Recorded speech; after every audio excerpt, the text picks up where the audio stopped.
దోస్తులు నిన్న మా చిన్నోడికి కట్టు కట్టడానికి వెళ్ళినాము.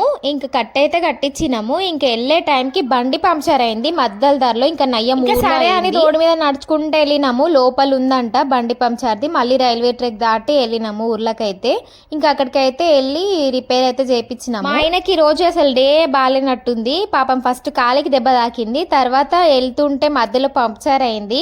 కొత్త ట్యూబ్ వేయించిండు. 350 రూపాయలు అయిపోయింది అని వెళ్ళే టైంకి మళ్ళీ రోడ్ మీద మళ్ళీ పంక్చర్ అయింది. సగం దూరం వెళ్ళినాక అక్కడైతే ఒక్క షాప్ కూడా కనిపించలేదు. ఇంకా మేము వచ్చిన బస్సులో ఎక్కేస్తున్నాం మేము ఇద్దరము. మా ఆయన బండి తీసుకొని వస్తా అన్నాడు. ఇంకా వేరే ఊర్లో వేయించుకొని వస్తాను. వేరే ఊర్లో చేపించినా గానీ మళ్ళీ పంక్చర్ అయిందంట. అసలు టైర్ మొత్తం పోయిందంట. ఇంకా అది మేచల్లో ఇచ్చి ఆయన కూడా ఆటోకు నిజంగా అసలు ఒక్క రోజులో 3 సార్లు బండి పంక్చర్ అయింది. ఇంటికి వచ్చే లోపు ఎంత దూరం లేదు, ఒక 5-6 కిలోమీటర్స్ ఉంటది అంతే. ఎప్పుడైనా ఇలాంటి సిచ్యువేషన్స్ ఎదురైనాయా? కామెంట్ చేయండి. అట్లా